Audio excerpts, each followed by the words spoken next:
নমস্কার, আপনাদের সকলকে স্বাগত জানাচ্ছি। শুরু করছি আজকের পর্বের জনমত। আমি সুজিত চট্টোপাধ্যায় রয়েছি আপনাদের সঙ্গে। বেশ কিছুদিন ধরে আমরা বাংলাদেশ থেকে অবশ্যই এই অ্যাক্সেসটা এখন ঘুরে গিয়ে মধ্যপ্রাচ্যে গিয়ে উপস্থিত হয়েছিল এবং মধ্যপ্রাচ্যে ইরান ইসরায়েলের যুদ্ধের মধ্যে আমেরিকার প্রবেশ ঘটল।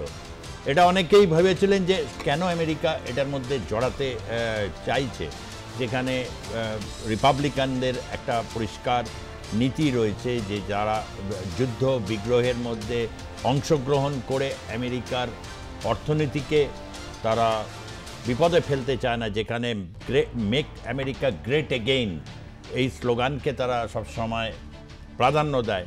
তথাপি যখন ইসরায়েলের সাথে ইরানের এই সংঘর্ষ থেকে একটা যুদ্ধের দিকে যাচ্ছে, তখন পরিষ্কার এইটাকে একদম যুদ্ধের দিকে নিয়ে যাওয়া হলো। এই যে সকালবেলায় B-2 যে স্টেলথ বিমান, B-2 স্টেলথ বিমান এমনিতেই হচ্ছে অত্যন্ত একটি শক্তিশালী একটি বিমান। স্টেলথ বিমানের বৈশিষ্ট্য হচ্ছে এটাই থাকে যে এর মধ্যে সাউন্ডকে ঠিকমতো নিয়ন্ত্রণ করা যায়। অর্থাৎ রাস্তাতে আপনি যদি থাকেন, সেখানে অটো টোটো এসবের আওয়াজের মধ্যে স্টেলথের বিমান উড়ে গেলেও আপনি টের পাবেন না, এবং সেটাকে রাডারের মধ্যে চিহ্নিত করা খুব ডিফিকাল্ট, এবং সেটা ভেদ করে বেরিয়ে যেতে পারে। এবং সেখান থেকে যে বাংকার বাস্টারগুলো ফেলা হয়েছে সেটা মাটির 200 মিটার ভেতরে প্রবেশ করতে পারে এই বাংকার বাস্টারগুলো। এবং ইরানের 3টি পরমাণু ঘাঁটি লক্ষ্য করে এই বাংকার বাস্টার ফেলা হয়েছে ফোর্দো, নাতাঞ্জ এবং ইস্পাহানে। ডোনাল্ড ট্রাম্প সকালবেলাতে, যখন ভারতীয় সময় সকালবেলা, ততক্ষণে কিন্তু সকলেরই যখন ঘুম ভাঙছে ততক্ষণে জানা হয়ে গেছে সকলের যে ইরানের 3টি প্রধান পরমাণু কেন্দ্রে আমেরিকা বাংকার বাস্টার ফেলে একেবারে ধুলোয় মিশিয়ে দিতে পেরেছে। কিন্তু ইরান তার জবাব দিয়েছিল, প্রত্যুত্তরে বলেছিল যে তারা অত বোকা নয়, অনেক আগেই সেখান থেকে ইউরেনিয়াম যা আছে তারা সরিয়ে ফেলেছে, এটা বলা হয়েছে, এবং কোনো রেডিয়েশন এফেক্ট নেই সেটাও ইরানের পররাষ্ট্র দপ্তর থেকে বলা হয়েছে। এবং জাতির উদ্দেশ্যে যখন ডোনাল্ড ট্রাম্প ভাষণ দিচ্ছেন, তিনি বলেছেন সারা পৃথিবীতে এমন কোনো সেনাবাহিনী নেই যারা এত দুঃসাহসিক এবং এতটাই নিখুঁত, যারা এই ধরনের হামলা করার সাহস নিতে পারত। তিনি বলেছেন ঈশ্বর ওয়েস্ট এশিয়া, পশ্চিম এশিয়াকে রক্ষা করুন। ইরানে হামলার পর জাতির উদ্দেশ্যে ভাষণে তিনি এই কথাটাই বলেছেন। এবং তার আগে বলেছিলেন যে গুড লাক জানিয়েছিলেন। ভেবেছিলাম যে হয়তো এই যে কামিং উইক, আজকে রবিবার, হয়তো সপ্তাহের শুরুর দিকে বা পরের দিকে হয়তো এই জায়গাটা হবে, এবং ইরানকে হরমুজ প্রণালী, যেটা আপনারা ছবিতে দেখছেন, সেই হরমুজ প্রণালীতে যেখানে সারা পৃথিবীতে ক্রুড অয়েল এখান দিয়ে যাতায়াত করে, তাকে কি বন্ধ করবে? এরকম অবশ্য ইঙ্গিত দেয়নি, তার কারণ ইরান অনেকটাই ব্যাকফুটে চলে গেল। এই তীব্র আঘাতের অভিঘাত এতটাই বড় যে ইরান এখন গোটা পৃথিবীর একটা সহানুভূতি পাচ্ছে। অবশ্যই ভারতের প্রধানমন্ত্রী নরেন্দ্র দামোদর দাস মোদি, তিনি ইরানের প্রেসিডেন্টকে ফোন করেছেন, গোটা পৃথিবীর ইরানের পাশে এসে দাঁড়িয়েছেন। উত্তর কোরিয়া থেকে চীন, রাশিয়া, আরও অনেক দেশ, ল্যাটিন আমেরিকার বিভিন্ন দেশ, আফ্রিকান দেশ, তারা সহমর্মিতা জানিয়েছেন। ফলে ইরানের কাছে এরকম একটা পরিস্থিতি এখন তৈরি হয়েছে, তার হচ্ছে যে সেখানে পারমাণবিক স্থাপনাগুলোর ওপর আক্রমণ হানা হয়েছে। যদিও এখনও জানা যায়নি, ইরান বারবার অস্বীকার করেছে তারা কোনো পারমাণবিক বম তৈরি করেনি, তারা এই পরমাণু পরীক্ষা নিরীক্ষা করছে শক্তি উৎপাদনের জন্যে। এবং রাষ্ট্রপুঞ্জ এই ক্ষেত্রে বিভিন্ন গাঁজাতে চূড়ান্তভাবে ব্যর্থ রাষ্ট্রপুঞ্জ, তারা বলেছে আমেরিকা যেভাবে ইরানের বিরুদ্ধে বল প্রয়োগ করেছে তা দেখে তারা শঙ্কিত।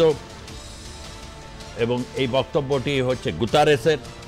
এরকম পশ্চিম এশিয়াতে এখন আকাশে যেভাবে যুদ্ধের মহড়া চলছে, যুদ্ধ থামেনি, হয়তো এটার আরও বেশি দীর্ঘায়িত হবে। কিন্তু ইতিমধ্যে অনেকগুলো প্রশ্ন রয়েছে যে ইরানের শাসন ব্যবস্থা কি অক্ষত থাকবে, ইরানের শাসন ক্ষমতায় যারা রয়েছেন তারা কি সরে যাবেন, এবং পশ্চিম এশিয়াতে শান্তি স্থাপনের জন্য আর কি পদক্ষেপ, নাকি হরমুজ প্রণালী সহ অন্য জায়গায় ইরানের হাতে যা এখনো শক্তি আছে তা দিয়ে তারা প্রত্যাঘাত করবে। এরকম প্রত্যাঘাত যদি চলতে থাকে তাহলে আমেরিকা দীর্ঘস্থায়ী যুদ্ধে জড়িয়ে পড়লে তাহলে এটা গোটা পৃথিবীর কাছে অত্যন্ত অশনি সংকেত। বিশ্বের অন্যান্য প্রান্তের রাজনীতি তখন অকিঞ্চিতকর বলে মনে হবে। তাই এই যুদ্ধ কোন পরিণতি ডেকে আনছে, কি নিয়ে আসছে, এই নিয়ে আমাদের প্রত্যেকের মধ্যেই একটা প্রশ্ন, শঙ্কা সমস্ত কিছু রয়েছে। সেটা নিরসন করার জন্য আগামী সময়টায় যথাযোগ্য চেষ্টা করব। প্যানেলিস্টরা তাদের বক্তব্য বলবেন, কিন্তু তার আগে একটা প্রতিবেদনকে সঙ্গে নেব।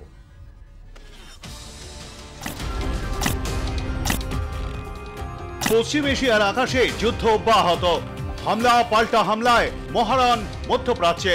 ইরান ইসরায়েলের যুদ্ধে মাথা গলাবে আমেরিকা, এমন আশঙ্কা করা হচ্ছিল বেশ কয়েকদিন ধরেই। এবার সেই আশঙ্কাই সত্যি হলো। অবশেষে ইরান ইসরায়েল যুদ্ধে এন্ট্রি নিল আমেরিকা। রবিবার ভোরে ইরানে পরপর 3টি পারমাণবিক কেন্দ্রে হামলা মার্কিন সেনাবাহিনীর। ইরানে আমেরিকার হামলা, ফোর্দো, নাতানজ, ইস্পাহান। ইরানের এই 3 জায়গায় হামলা চালায় আমেরিকা। কি বোমা ব্যবহার করা হয়? হামলায় ব্যবহার করা হয় B-2 স্টিলথ বোমারু বিমান, যা বহন করেছিল GBU-57 ম্যাসিভ অর্ডিন্যান্স পেনিট্রেটর। এটি একটি শক্তিশালী বাংকার বাস্টার বোমা। মাটির প্রায় 200 ফুট নিচে বিস্ফোরণ ঘটাতে সক্ষম এই বোমা। শনিবার বেশ কয়েকটি মার্কিন বোমারুকে দেখা গিয়েছিল মিসৌরির ওসাইম্যান বিমান ঘাঁটি থেকে রওনা দিতে। এয়ার ট্রাফিক কন্ট্রোল কমিউনিকেশন দেখাচ্ছিল এই বোমারু B-2 বিমানগুলি প্রশান্ত মহাসাগরের ওপর দিয়ে উড়ে যাচ্ছে। সেগুলির গন্তব্য কোথায় ছিল তা জানা ছিল না। তার কয়েক ঘন্টার মধ্যেই ইরানে মার্কিন আক্রমণ। ট্রাম্পের দাবি ফোর্দোতে গুচ্ছ বোমা নিক্ষেপ করে সমস্ত মার্কিন বিমান নিরাপদে দেশে ফেরে। Massive precision strikes on the 3 key nuclear facilities in the Iranian regime: Fordo, Natanz, and Esfahan. Everybody heard those names for years as they built this horribly destructive enterprise. Our objective was the destruction of Iran's nuclear enrichment capacity and a stop to the nuclear threat posed by the world's #1 state sponsor of terror. Tonight, I can report to the world that the strikes were a spectacular military success. Iran's key nuclear enrichment facilities have been completely and totally obliterated. American সেনাবাহিনীকে অভিনন্দন জানিয়ে Trump লেখেন, American সেনাবাহিনীকে অভিনন্দন ট্রাম্পের। অন্য কোন দেশের সেনাবাহিনী এখনো পর্যন্ত এই ধরনের অভিযান চালাতে পারেনি। এখন শান্তির সময়, বার্তা ট্রাম্পের। ইরানের আকাশপথে মার্কিন হামলার পরে ইসরায়েলের প্রধানমন্ত্রীর সঙ্গে ফোনে কথা হয় মার্কিন প্রেসিডেন্ট ডোনাল্ড ট্রাম্পের, জানান আমেরিকার প্রেস সেক্রেটারি ক্যারোলিন লেভিট। ইরানকে আমেরিকা 2 সপ্তাহ সময় দিয়েছিল। ট্রাম্পের বার্তা ছিল, হয় কূটনৈতিক আলোচনা করে সমাধান, নয়তো মার্কিন সেনার পদক্ষেপ নিয়ে 2 সপ্তাহের মধ্যে চূড়ান্ত সিদ্ধান্ত নেওয়া হবে। তবে তার মধ্যেই ইরানে আঘাত হানল আমেরিকা, যা মোটেও ভালো চোখে দেখছে না Iran.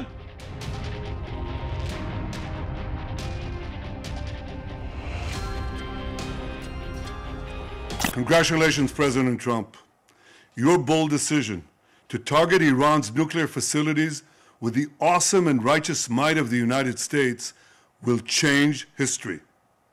In Operation Rising Lion, Israel has done truly amazing things. But in tonight's action against Iran's nuclear facilities, America has been truly unsurpassed. আমেরিকার ভূমিকার তীব্র নিন্দা করেন ইরানের প্রেসিডেন্ট মাসউদ পেজেশকিয়ান। দেশের মাটিতে আমেরিকার হামলাকে অপরাধমূলক আচরণ তকমা দিয়েছেন ইরানের বিদেশ মন্ত্রী সৈয়দ আব্বাস আরাঘচি। আমেরিকার আচরণ অত্যন্ত আপত্তিকর। এর সুদূরপ্রসারী প্রতিক্রিয়া হবে। রাষ্ট্রসংঘের প্রতিটি সদস্যের এই ঘটনায় সতর্ক হওয়া উচিত। এটা অত্যন্ত বিপজ্জনক, বেআইনি ও অপরাধমূলক আচরণ। ট্রাম্প দাবি করেছিলেন শান্তির জন্য নোবেল পুরস্কার পেতে পারেন তিনি, তবে তারপরে ইরানে মার্কিন সেনাবাহিনীর এই হামলাকে কটাক্ষ ইরানের সেনাবাহিনীর। ব্যুরো রিপোর্ট, আর প্লাস নিউজ।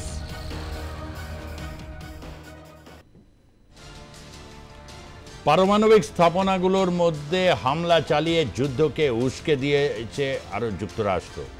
অনেকদিন ধরে ইসরায়েল অবশ্য চাইছিল যে একা একা দীর্ঘদিন ধরে সে হামাস পরবর্তী হেজবুল্লাহ হুতিদের সাথে লড়াই চালিয়েছে, সেখানে সাপোর্টে ছিল, কিন্তু ইরানের সাথে যুদ্ধে ইসরায়েলকে কিন্তু শুরু থেকেই একটু বেকায়দায় ফেলছিল বারবার ইরান। তার যে গর্বের আয়রন ডোমকে ভেদ করে যে কীভাবে ক্ষেপণাস্ত্রগুলো আছড়ে পড়েছে তেল আভিভ, জেরুজালেম, হাইফা বিভিন্ন শহরে, সেই সমস্ত ছবি আপনাদেরকে আগে দেখিয়েছি।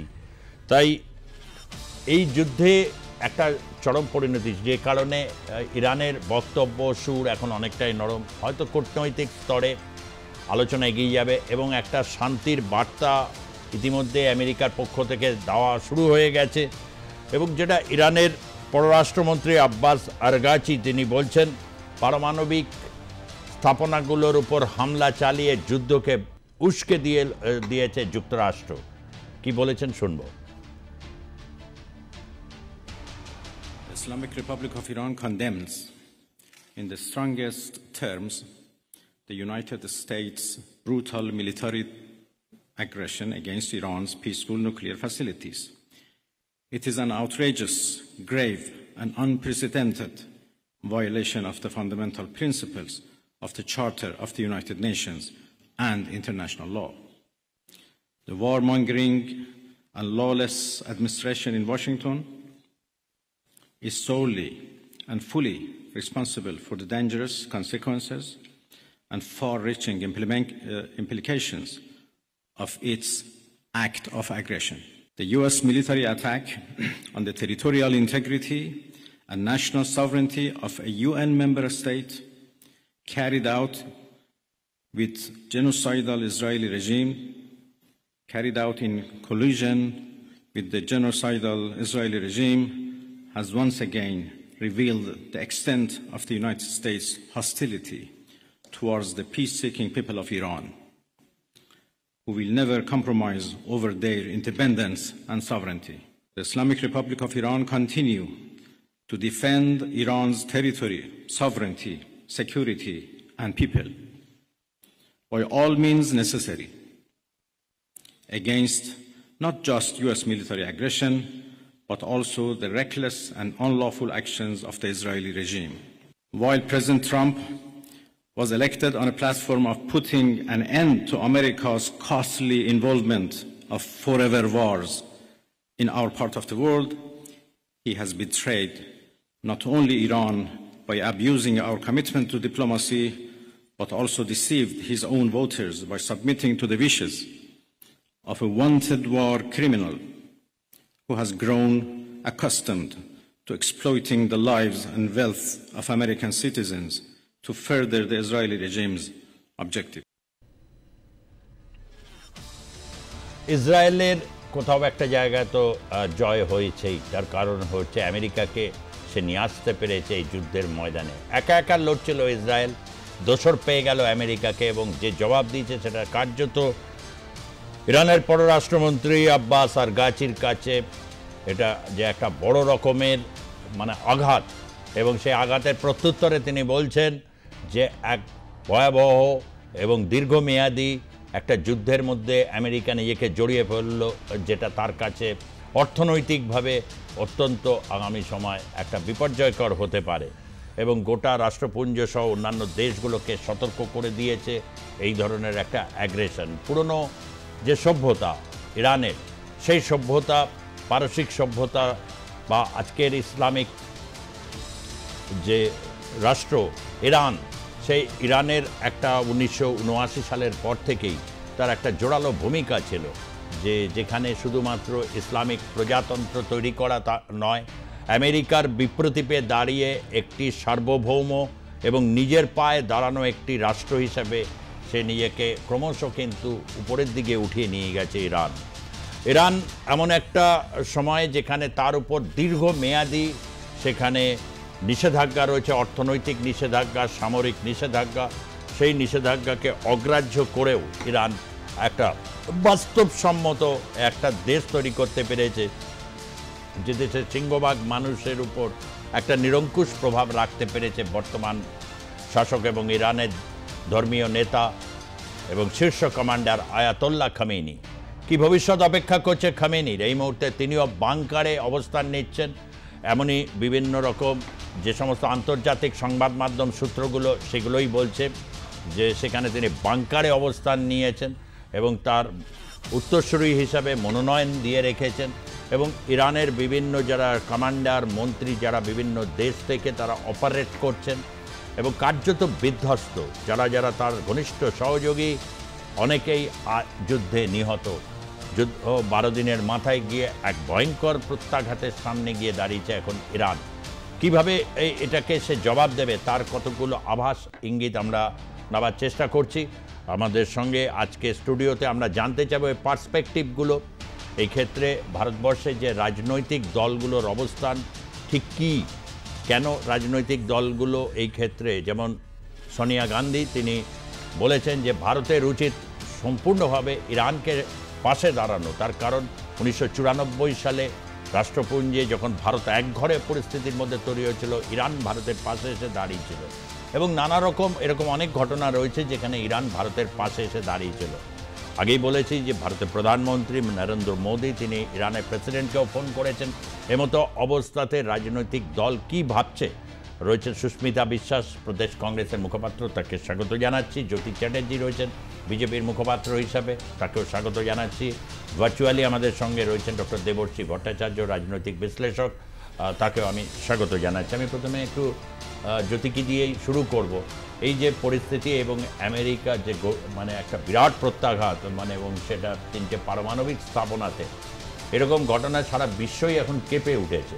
এবং এই যুদ্ধটা যখন চলছে, একদিকে আমরা দেখেছি গাজা, প্যালেস্টাইন বা এই সময় আমরাও এগুলোতে নিয়ে অনেক টকশো করেছি যে ভারতের এখন কূটনৈতিক এবং রাষ্ট্রের যে অবস্থান সেটা অনেকটা প্রো ইসরায়েল, প্রো আমেরিকা। আবার রাশিয়ার সাথেও ভারতের সম্পর্ক যথাযোগ্য জায়গায় রয়েছে, কিন্তু ইরানের সাথে এইরকম একটা অবস্থান, ইরান যখন এর কার্যত বিধ্বস্ত হয়েছে, ইরান কিন্তু বিভিন্ন বিপদে ভারতের পাশে থেকেছে। এবং তো পরিস্থিতিতে এত বড় আঘাতের পর ইরানের সাথে থাকলেও ইরান ভারতকে আগামী দিনে কতটা বিশ্বাস করতে পারবে? ইরান দেখুন, ফার্স্ট অফ অল হচ্ছে আজকে যে ঘটনাটা ঘটেছে যেটা ইউএস প্রেসিডেন্ট ডোনাল্ড ট্রাম্প বলেছেন, তো দেখুন এটা তো প্রথম নয়, এটা ভারতও কিন্তু আপনার প্রিসিশন স্ট্রাইক করেছে এর আগে। তো সেটা পার্সপেক্টিভটা ডিফারেন্ট হতে পারে। আমরা জঙ্গি ঘাঁটিগুলোকে উড়িয়ে দেওয়ার জন্য প্রিসিশন স্ট্রাইক করেছি, তো ভারত কোথাও না কোথাও ভারত থেকে ইউএস হয়তো অনুপ্রাণিত হয়েছে।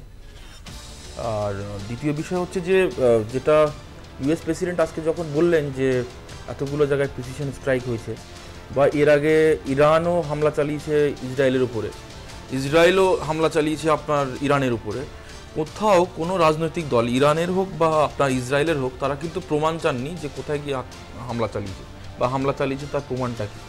যেটা ভারতবর্ষের মাটিতে অনেক ক্ষেত্রে দেখা যায় যে যখন সেনা প্রেস কনফারেন্স করে তাদের পরেই প্রশ্নচিহ্ন তুলে দেয় আমাদের বিরোধী পক্ষ। তো এটা অত্যন্ত দুর্ভাগ্যজনক, যেটা কিন্তু এই যুদ্ধে অন্ততপক্ষে আমরা দেখতে পাই না। এটা ইরানের ক্ষেত্রে হোক, ইসরায়েলের ক্ষেত্রে হোক বা আপনার ইউএসের ক্ষেত্রে হোক। আজকে আরেকটা যেটা ইম্পর্ট্যান্ট পয়েন্ট যেটা আমরা মানে এখান থেকে পেলাম, সেটা হচ্ছে যে পাকিস্তানের যে এয়ার স্পেস নাকি ইউজ করেছে হচ্ছে আপনার আমেরিকা। তাহলে পাকিস্তানের এয়ার স্পেস ইউজ করে মানে একটা মুসলমান দেশের এয়ার স্পেসকে ইউজ করে আর একটা মুসলিম রাষ্ট্রকে মারা হচ্ছে। এই বেলায় আমরা দীর্ঘদিন ধরে শো করেছি বাংলাদেশ নিয়ে। আপনি দেখবেন বাংলাদেশের এই ইউনুসের যে হিপোক্রেসি, এই হিপোক্রেসি কিন্তু ক্রমশ প্রকাশ্যে। আজকে উনি কন্ডেম করতে পারছেন না আমেরিকান অ্যাক্টিভিটিকে, বা পাকিস্তানকে কন্ডেম করতে পারছেন না, কারণ ভারত করতে পারছেন না। আমি বলছি যে আমি ভারতের পার্সপেক্টিভটা আলাদা রাখছি, আমি আসছি সেই উত্তর। এটা হচ্ছে আমরা তো কোনোদিন মানে এটা বলিনি যে মানে আপনার পাকিস্তান বন্ধু রাষ্ট্র। পাকিস্তানদেরকে যারা বন্ধু রাষ্ট্র ভাবছে বাংলাদেশ, তারা কি আজকে কন্ডেম করবে? একটা পাকিস্তানকে ইউজ করে আমেরিকা আপনার হচ্ছে ইরানের পরে হামলা চালিয়েছে। তার কারণ হচ্ছে ইউনুসের বাবা হচ্ছে আমেরিকা, ও করতে পারবে না। তো এখানে কোনো মুসলিম প্রেম বা এইসব কিছু নেই, বিষয়টা হচ্ছে নিজের স্বার্থ চরিতার্থ করা। আলটিমেটলি মোল্লাতন্ত্রকে সামনে রেখে বাংলাদেশে আমেরিকান মোল্লাতন্ত্র তো অবভিয়াসলি, এটা আমি বলিনি, এটা কংগ্রেসের একাধিক নেতৃত্ব বলেছে এর আগে মোল্লাতন্ত্র। এরা অদিত চৌধুরীর মুখ থেকে আমরা শুনেছিলাম। তো জ্যোতি চ্যাটার্জি বললে প্রবলেম, অদিত চৌধুরী বললে প্রবলেম নেই, এটাও একটা কংগ্রেসের হিপোক্রেসি। তো কোশ্চেন হচ্ছে যে আজকে যখন এই জায়গায় গিয়ে দাঁড়িয়েছে যে তাদেরকে ইউজ করে বাংলাদেশে ইউনুস তার ক্ষমতাকে কায়েম করতে চাইছে, মানে আমেরিকান আধিপত্যবাদকে বাংলাদেশে এস্টাবলিশ করতে চাইছে। এবার ইন্ডিয়ার প্রসঙ্গে আমি আছি। ইন্ডিয়া দেখুন, ইন্ডিয়া শান্তিতে বিশ্বাস করে, ইন্ডিয়া বিশ্বাস করে হচ্ছে বসুদেব কুটুম্বকম। এই যে ঝামেলাটা যেটা হচ্ছে মধ্যপ্রাচ্যে সহ, আপনার এর আগে আপনি দেখেছিলেন যে ইউক্রেন রাশিয়ার মধ্যে যুদ্ধে, সেখানেও কিন্তু ইন্ডিয়া আপনার একটা মধ্যস্থতা ভূমিকা রেখেছিল, এবং ইন্ডিয়ার ভূমিকার জন্য, ভারতবর্ষের ভূমিকার জন্য ইউক্রেন এবং রাশিয়া দুপক্ষেই কিন্তু যুদ্ধ কিছুক্ষণের জন্য বন্ধ রেখেছিল, বিরতি রেখেছিল, এবং ভারতবর্ষের স্টুডেন্ট এবং দক্ষিণ এশিয়ার যে স্টুডেন্টগুলো তারা কিন্তু ফেরত আনতে পেরেছিলাম ভারতবর্ষ। এটা কিন্তু ভারতবর্ষের জন্য অত্যন্ত গৌরবের বিষয়। তো আমাদের এক স্ট্যান্ড হচ্ছে যে আমরা যুদ্ধ তো চাই না, আমরা চাই হচ্ছে শান্তি। এবার শান্তির বার্তা তো ভারতবর্ষের প্রধানমন্ত্রী বারবার করে দিয়েছেন, এবং সেখানে যদি মধ্যস্থতা করতে হয় ভারতবর্ষ মধ্যস্থতা করার জন্য প্রস্তুত। এবং আমার মনে হয়, এবং বিশ্বের যে কোনো রাষ্ট্রনেতা, সেটা G7 কান্ট্রিতে গিয়েও আমরা দেখতে পেয়েছি, এর আগে G20 যে সফলভাবে আমরা যে আপনার হোস্টিং করলাম, তারপর থেকে স্পষ্ট যে ভারতবর্ষের নেতৃত্বের পরে, মানে এখনকার নেতৃত্বের পরে সমগ্র বিশ্বের একটা ভরসা রয়েছে, যে কারণের জন্য বিশ্বের যে কোনো জায়গায় মোদিজি যাচ্ছেন সেখানে কিন্তু সর্বোচ্চ সম্মান, সেটা মুসলিম রাষ্ট্র থেকে শুরু করে আপনার বাল্টিক স্টেট নেশন থেকে শুরু করে যে কোনো জায়গায় বিশ্বের কোনায় কোনায় মোদিজিকে সম্মানিত করছেন। তো এই জায়গায় দাঁড়িয়ে যদি মানে ইন্ডিয়াকে মধ্যস্থতাকারীর ভূমিকা রাখতে হয়, ইন্ডিয়া কিন্তু মানে মানে যেটা তুমি বলতে চাইছো যে ভারতের নিরপেক্ষ এবং দৃঢ় অবস্থান সেটা আন্তর্জাতিক মহলে একটা নতুন দিক উন্মোচিত করবে বলে তুমি এই মুহূর্তে হয়তো পুরোটা বোঝা যাচ্ছে না, কিন্তু যেহেতু ইরান ইরাক যুদ্ধে কোনো ফলপ্রসূ রেজাল্ট হয়নি, কিন্তু এটার একটা কোনো ফলপ্রসূ রেজাল্ট হওয়ার দিকে, যেখানে প্রত্যেকটা সামরিক এবং পারমাণবিক স্থাপনাগুলোর উপর আক্রমণ হেনেছে ইসরায়েল এবং আমেরিকা, ফলে এটা একটা ফলপ্রসূ জায়গা আনতে পারে, খুবই স্পর্শকাতর ইন্ট্রিকেট জায়গা। এখানে সেখানে একটা তারা নিরপেক্ষ অথচ দৃঢ় একটা অবস্থান নিয়ে রেখেছে ভারত, সেটা ক্ল্যারিফাই করলো। এই জায়গা থেকে দাঁড়িয়ে হয়তোবা সেটার কারণে কি সোনিয়া গান্ধীর এই বক্তব্যটা ছিল যে ইরান বিধ্বস্ত, ইরান ক্রমশ একঘরে, যে কারণে ইরানের পাশে এসে দাঁড়ানো উচিত, অতীত ইতিহাস তুলে ধরে, এটাই সোনিয়া গান্ধী বলতে চাই। ভারত সরকারকে তিনি আবেদনও করেছিলেন। আজকে যখন এই পরিপ্রেক্ষিত তৈরি হয়েছে, যখন আমেরিকা বা সেখানকার সমস্ত কিছু ডোনাল্ড ট্রাম্পের যে সেনাবাহিনীকে তিনি বলছেন বিশ্বের কোনো সেনাবাহিনী এরকম নেই, এটা তার বক্তব্য জাতির উদ্দেশ্যে, তখন দাঁড়িয়ে যে এখন কংগ্রেসের বক্তব্যটি কি হতে পারে? দেখুন, সবচেয়ে বড় কথা হচ্ছে, আমি আমার পূর্ববর্তী বক্তার কথা শুনছিলাম, আমি তার কতগুলোর প্রসঙ্গ তুলে নিয়ে আসবো, কিন্তু তার আগে আপনার কথার উত্তর দিই। সোনিয়া গান্ধী যে কথাটা বলেছেন একদম সঠিক কথা বলেছেন। ইরানকে আমরা বহুবার 1994 ছাড়াও বহুবার ইরানকে আমরা পাশে পেয়েছি, শুধু সেইবার পেয়েছি তা না, বহুবার পেয়েছি পাশে ইরানকে, এবং ইরানের সাথে আমাদের একটা পারস্পরিক যোগাযোগটা খুব ভালো ছিল একটা টাইমে। এবং সবচেয়ে বড় কথা হচ্ছে, যারা এখন বর্তমানে বিশ্বগুরু বানাতে চায় কাউকে, একজনকে, কোনো ব্যক্তিকে, সেই বিশ্বগুরু বানানোর আগে আমি একটা কথা বলতে চাই, তাদের একটু ভারতবর্ষের ইতিহাসটাকে একটু ভালো করে পড়াশোনা করতে হবে। ভারতবর্ষের ইতিহাসে ইরান যেহেতু আমাদের পাশে ছিল, সেহেতু আমরা ইরানের পাশে থাকার একটা বার্তা সোনিয়া গান্ধী দিয়েছেন। এবার বর্তমানে যে সরকার শাসন ক্ষমতায় আছে তারা স্থির করবে তারা কোন পক্ষে থাকবে। তবে আমরা একটা কথা শুনেছিলাম, এই জায়গাটা একটা বিশাল ফ্যাক্টর, যখনই আমেরিকা এখানে প্রবেশ করে গেল তখনই আমাদের এখানে একটা সব বড় প্রশ্ন থেকে গেল যে আমেরিকা বলেছিল পাকিস্তানও আমার বন্ধু, ভারতও আমার বন্ধু, তাহলে আমেরিকা আসলে প্রকৃত কার বন্ধু? এটা কিন্তু খুব ভাববার বিষয় আছে আমার পূর্ববর্তী বক্তার থেকে। কেন তিনি নিজেই বললেন মোল্লা তন্ত্রফন্ত্র অনেক কিছু বললেন, যাই হোক মুসলিম কান্ট্রি, ইসলামিক কান্ট্রি এইসব বলতে গিয়ে বললেন। তা যাই হোক, এবার সেই জায়গাটা থেকে দাঁড়িয়ে তিনি যে বললেন পাকিস্তানের যে পরমাণু মানে যে মিসাইলগুলো ব্যবহার করেছে, মানে ব্যবহার করেছে সেগুলোতে একটা এয়ারস্পেস মানে মিসাইল ব্যবহার করেছে। সেই মিসাইলগুলো আবার আরেকটা ইসলামিক কান্ট্রি যেটা কিনা ইরান, সেইটাকে ধ্বংস করার জন্য তারা এই প্রচেষ্টা চালাচ্ছে। এবার বিষয়টা হচ্ছে এখানে ইসলামিক কান্ট্রি কি ইসলামিক কান্ট্রি না সেটা বিষয়টা না, বিষয়টা হচ্ছে যখনই আমেরিকা এর মধ্যে প্রবেশ করে গেল, আজকে যে আমেরিকার এন্ট্রিটা হলো, এর ফলে কিন্তু সারা বিশ্বে কিন্তু একটা অন্যরকম ইঙ্গিত বহন করলো। তার ফলে কিন্তু এই যুদ্ধটার গুরুত্বটা কিন্তু অনেকটা বেড়ে গেল এবং সেই জায়গায় দাঁড়িয়ে কেউ কেউ প্রশ্ন তুলছে তাহলে কি এটা তৃতীয় বিশ্বযুদ্ধের দিকে যাচ্ছে? খুব সঙ্গত এবং তার জন্য আজকে রাষ্ট্রসংঘের কাছে ইরান মানে ইরানের বিদেশ মন্ত্রকের থেকে পক্ষের থেকে লোক গেছে এবং রাষ্ট্রপুঞ্জের সাথে কথাবার্তা হয়েছে। এবং রাষ্ট্রপুঞ্জ গাজার ক্ষেত্রে আমরা দেখেছি, গাজা যখন ঘটনাগুলো ঘটে একের পর এক, তখন সেখানে রাষ্ট্রপুঞ্জের ভূমিকাটা খুব একটা ইম্পর্টেন্স কিছু ভূমিকা পালন করতে পারেনি। সেই জায়গায় এখানে রাষ্ট্রসংঘ কি জায়গাটা নেবে এইটা একটা বিশাল ভাববার জায়গা রয়েছে। এবং তার সাথে সাথে আমি বলবো আজকে যারা বিশ্বগুরুর কথা বলছে, সেই বিশ্বগুরুর স্ট্র্যাটেজি মানে আমরা নিরপেক্ষ, আমরা শান্তিকে ভালোবাসি, এই বিশ্বগুরুই একদিন সংসদে দাঁড়িয়ে বলেছিলেন যে মনমোহন সিংকে যে আমাদের ব্যাকবোন নেই, আমাদের প্রধানমন্ত্রীর ব্যাকবোনটা নেই, এই বিশ্বগুরুই দাঁড়িয়ে বলেছিলেন। তখন আমরা এই শান্তির বার্তা দিতে চেয়েছিলাম এবং নিরপেক্ষ বার্তা দিতে চেয়েছিলাম।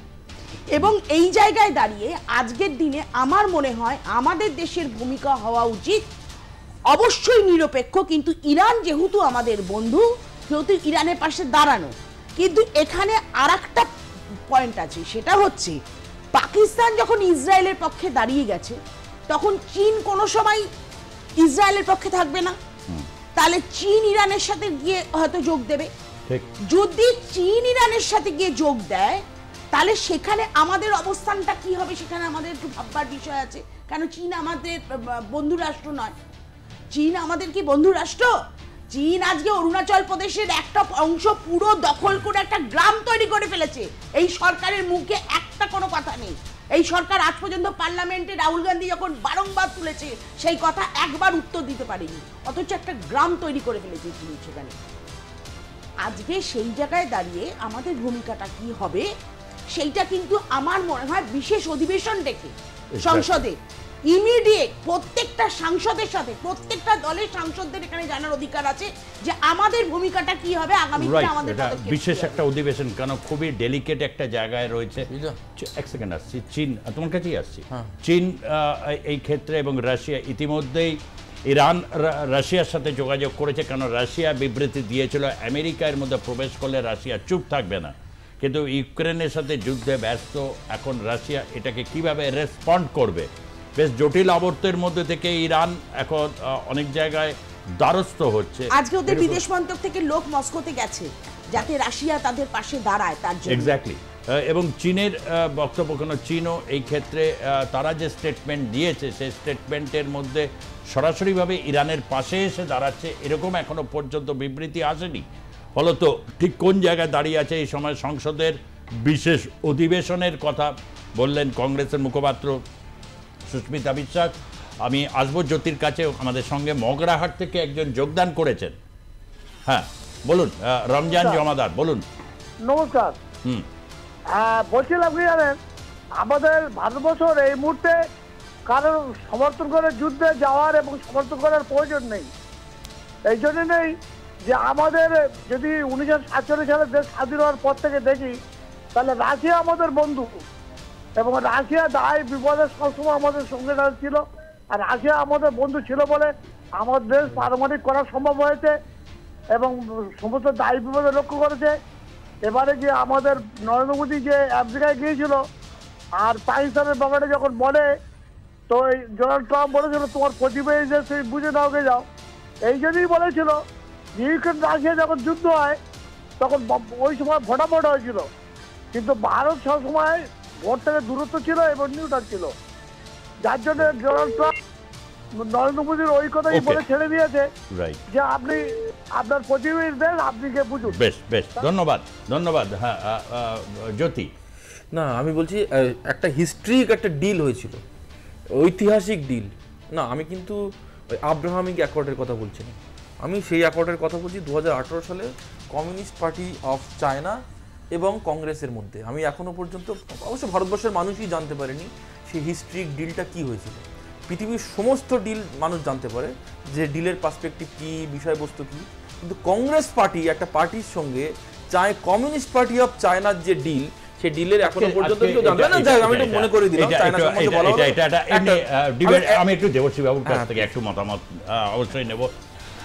গোটা পৃথিবীর মধ্যে এখন একটা তৈরি হয়েছে প্রশ্ন, স্বাভাবিকভাবে ইরানে পরমাণু স্থাপনাগুলোর উপর যেভাবে আক্রমণ হেনে বিধ্বস্ত, আপনি ছবিগুলো দেখলেই বুঝতে পারবেন, পুরো একেবারে মাটিতে মিশে রয়েছে, মানে সেখানে একটা পর্বতমালা ছিল তার গভীরে, কিন্তু দেখুন সেখানে কোনো কিছু চিহ্নমাত্র নেই।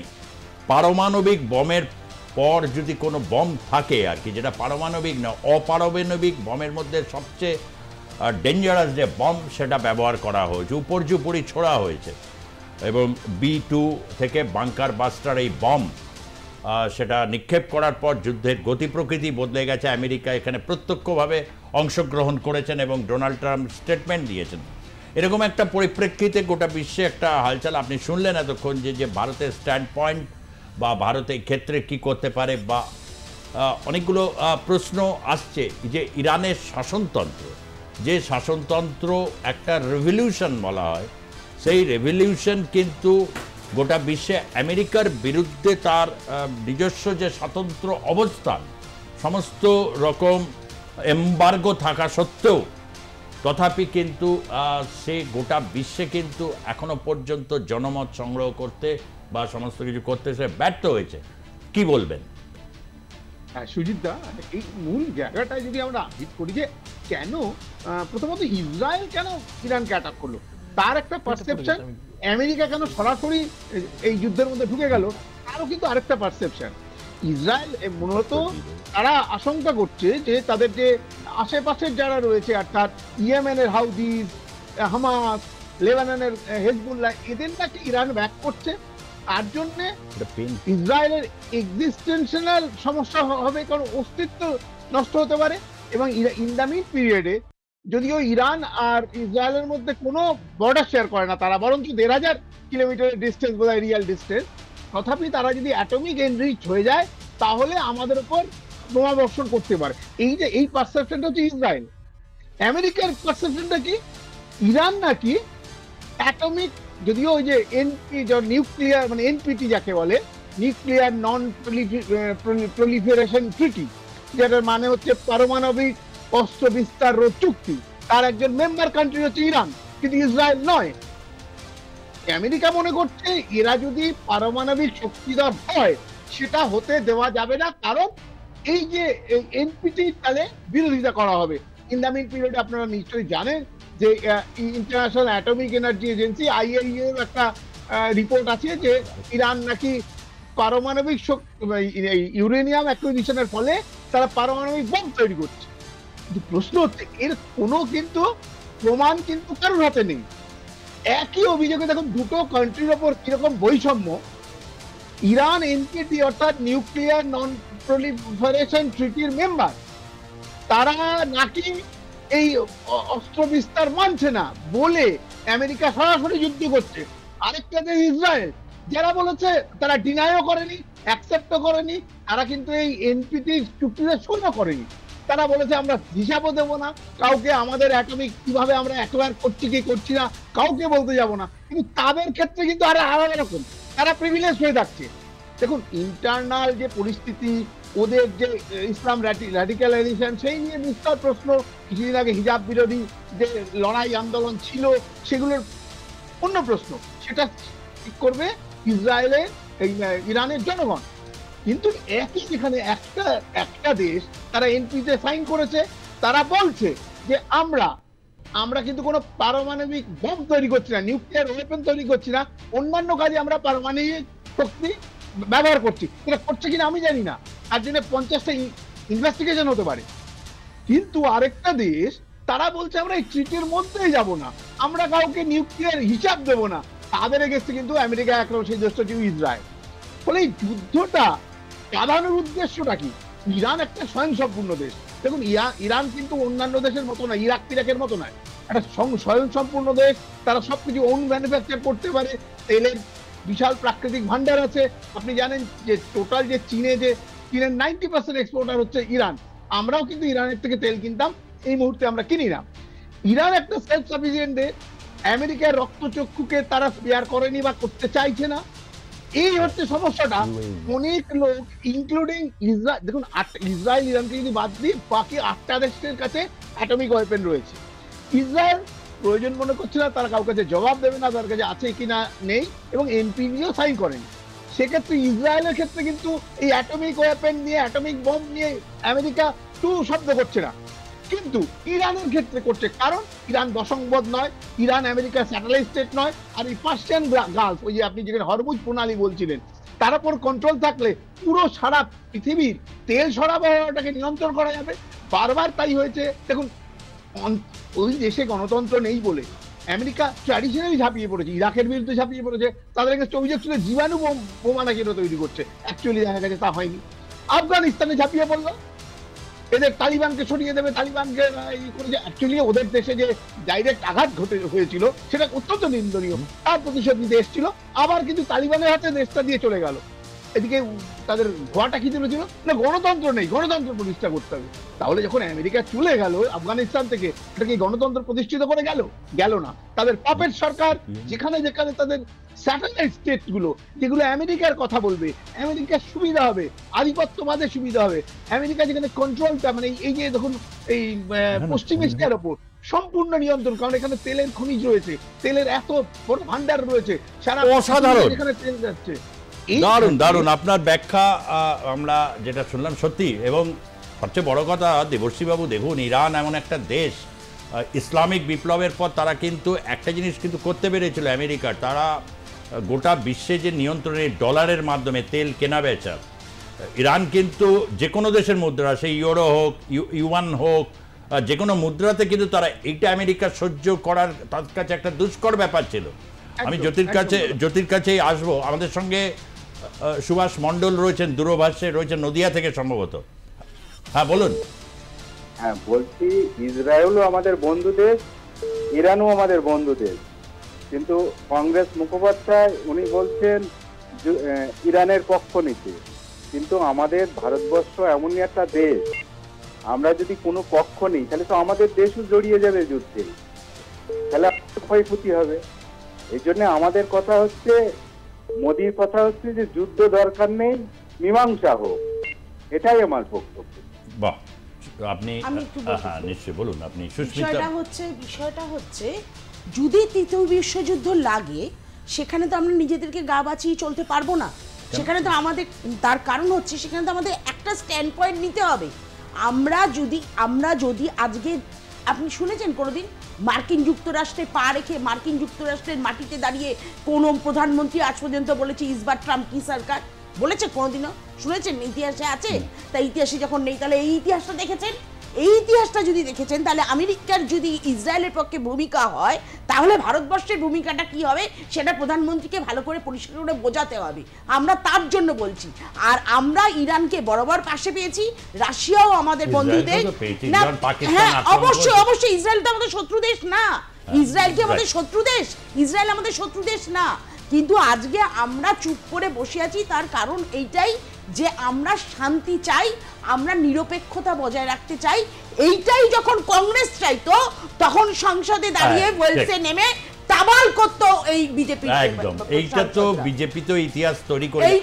আমি জ্যোতির কাছে একটা প্রশ্ন রাখবো সিরিয়াসলি, সেটা হচ্ছে ধরো আমেরিকাকে তো যে আমেরিকা অপারেশন সিঁদুর ভারতীয় সেনাবাহিনীর এত বীর বিক্রমের সাফল্যের পর দাবি করেন ডোনাল্ড ট্রাম্প, তার মধ্যস্থতায় বন্ধ হয়েছে। তিনি সব নোবেল পুরস্কারের জন্য পাকিস্তান তার নাম প্রপোজ করছে, তাকে ডিনারে ডাকছেন।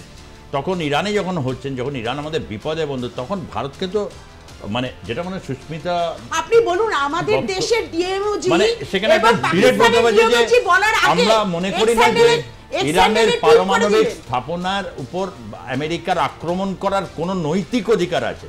এটা যদি ভারতের প্রধানমন্ত্রী নরেন্দ্র মোদী ভাষাউন্ন হতে পারে, একটা বার্তা দিতেন, তাহলে কিন্তু ডোনাল্ড ট্রাম্পের প্যালপিটেশনটা কীরকম হয় এটা একটা গেস করা যেত।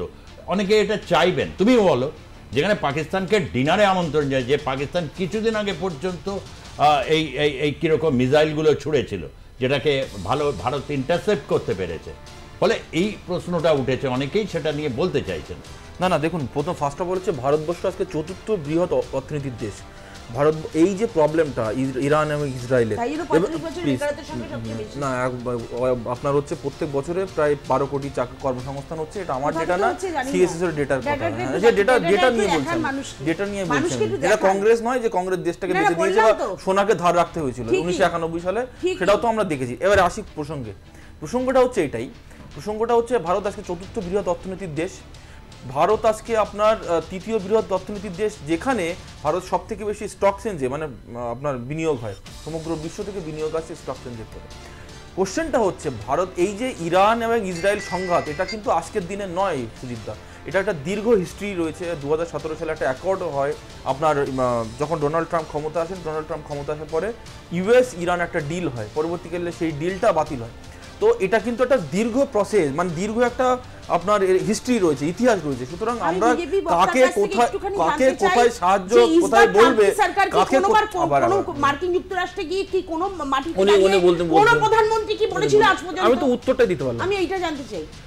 এই উত্তরটা দিই, আমি এই উত্তরটা তো অবশ্যই দেব, কিন্তু এই উত্তরটার মধ্যে লুকিয়ে আছে আর একটা প্রশ্ন, সেটা হচ্ছে 2009 সালে যখন হচ্ছে আপনার আমাদের এখানে 26/11 ঘটনা ঘটে, তখন কিন্তু আমাদের এয়ারফোর্সের যিনি প্রধান, তিনি বলেছিলেন পাকিস্তানের পরে অ্যাটাক করতে। কংগ্রেস কেন অ্যাটাক করেনি বা করতে দেয়নি, সেই প্রশ্নটা কিন্তু এর মধ্যে উত্তর রয়েছে। সেটা উনি এয়ারফোর্সের চিফ নিজে বলেছেন, তার বইতে এয়ারফোর্সের চিফ নিজে বলেছেন যে এই গভর্নমেন্ট আমাকে করতে দেয়নি। আমরা কিন্তু প্রস্তুত ছিলাম করতে দেয়নি আমাদেরকে। এই পাকিস্তানের সাথে পাকিস্তানের দালালি করেছে কংগ্রেস, পাকিস্তানের দালালি করেছে, এটা তো বলতে হবে কেন করতে দেওয়া হয়নি, কেন এটা তো আমরা তো সার্জিক্যাল স্ট্রাইক করেছি, আমরা তো এয়ার স্ট্রাইক করেছি, আমরা তো প্রিসিশন স্ট্রাইক করেছি। আমাদের ভারতবর্ষের রাজা পাকিস্তানের স্বার্থ রয়ে আছে কি কংগ্রেসের? না, এটা দৃঢ় নিরপেক্ষ কেন করেনি সেটা আমি বলিনি, সেটা তো আমি বলিনি, বলেছে এয়ারফোর্সের যিনি চিফ, তাহলে এয়ারফোর্সের ঠিক। আমি দেবর্ষী বাবু, সুস্মিতা বিশ্বাস একটা হচ্ছে যে চীন এই ক্ষেত্রে, কেননা অনেকেই এরকম বলছেন যে চীন ইরানে বা উত্তর কোরিয়া এইসব পরমাণু কর্মসূচিতে চীনের একটা ভূমিকা রয়েছে। কোথাও একটা জায়গায় ইরানের এই পরমাণু কর্মসূচিতে যদি চীনের একটা ভূমিকা থাকে এবং এরকম পরিস্থিতিতে চীন যদি থাকে, তাহলে ভারতেরও একটা প্রশ্ন থাকবে, মানে এইটা কি নরেন্দ্র মোদী যিনি প্রধানমন্ত্রী, তিনিও কি এই বিষয়টাকে মাথায় রাখছেন? যে কারণে আজকে ফোন করেছেন, কেননা ইরানের উপর এই আক্রমণটা হলে অনেক ভারতীয় ব্যথা পাবেন, এটা নিশ্চিত করে বলা যায়। একটা উন্নত মানে একটা পুরনো সভ্যতার এই দেশগুলো যখন একটা ক্ল্যাশ অফ সিভিলাইজেশন হয়, তখন ভারতের একটা ইরানের প্রতি একটা থাকবেই, মানে কোথাও একটা জায়গায় বিশেষ করে পারস্যিক সভ্যতা, যেটাকে আমরা পারস্যিক সভ্যতা বলি, তার দিকে তো একটা সভ্যতার পার্ট নয়, এটা ইসলামিক রেভলিউশনের পরে, রেজা শাহ রেভলিউশনের পরে ঘুরে ফিরে সেটাই তো হয়েছে। আপনারা স্বীকার না করেন, আপনারা তো মৌলবাদের দালালি করেন, আপনারা তো মৌলবাদের দালাল, আপনারা তো ইসরায়েলের বিপক্ষে ভোট দেন, আপনারা বাংলাদেশের হিন্দু হত্যা চুপ থাকেন।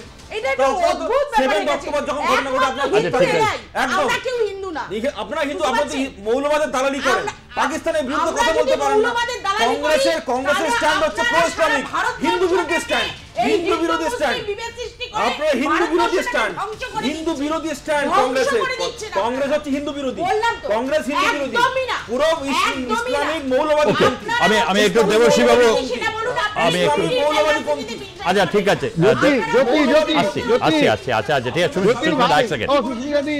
দেবশ্রী বাবু বলুন। দেবশ্রী ভট্টাচার্য, আমার নাম দেবশ্রী ভট্টাচার্য। ভাই এক সেকেন্ড আমি 2 মিনিট বলতে দাও না। সুইটা আপনি যে প্রশ্নটা তুলেছেন চীনের ভূমিকা, দেখুন চীনের যতই অর্থনৈতিক আগ্রাসন থাক না কেন, চীন কিন্তু সরাসরি কোনো দেশের হয়ে পক্ষে বা বিপক্ষে যুদ্ধে সামিল হয়েছে এরকম ইনস্ট্যান্ট কিন্তু একটিও নেই। ফলে চীন কিন্তু কনসলিডেট করবে ওর দেশীয় চিন্তাধারার মধ্যে, অর্থনৈতিক আগ্রাসন চীন করবে, কিন্তু কোনো যুদ্ধে জড়াবে না। যদি ইরানের সাথে হতে পারে, ইরানের পারমাণবিক যে পুরো বিষয়টা চীনেরই ইনপুট থাকতে পারে, সেটা নিয়ে কোনো প্রশ্ন না। কিন্তু চীনকে কিন্তু এইটুকু মোটামুটি দেখা যাচ্ছে চীন কোনো যুদ্ধে জড়াবে না।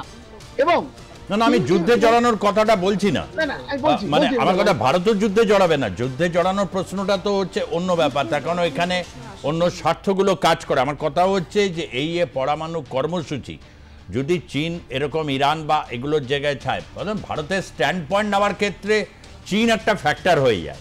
আমি এই জায়গাটা থেকে প্রশ্ন 100 বার হয়। কারণ দেখুন চীন তো এটা আমাদের সাথে তো চীন দীর্ঘদিন ধরে একটা খুব খারাপ সম্পর্ক রয়েছে।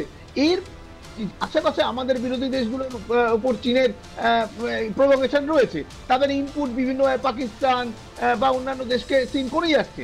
কিন্তু প্রশ্ন হচ্ছে আমাদের দেশের যে স্ট্যান্ড পয়েন্ট, ওটা কিন্তু এই সরকার বলে নয়, আগাগোড়াই আমাদের যে জোট নিরপেক্ষ, অর্থাৎ আমরা হ্যাঁ সত্যিকে সত্য বলবো, মিথ্যাকে মিথ্যে বলবো, কিন্তু কোনো জোটে বিশেষ করে কোনো পক্ষ নিয়ে লড়াই করবো না।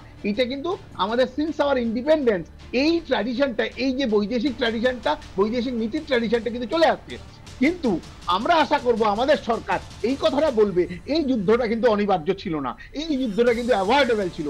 এই যুদ্ধটা না করে এটা ডিসকাশনের মাধ্যমে করা যেত, কারণ এর ফলে কিন্তু প্রচুর সিভিলিয়ান মারা যাবে, প্রচুর সাধারণ মানুষ মারা যাবে, যাদের সাথে রাষ্ট্রনীতির কোনো দূরদূরতক সম্পর্ক নেই।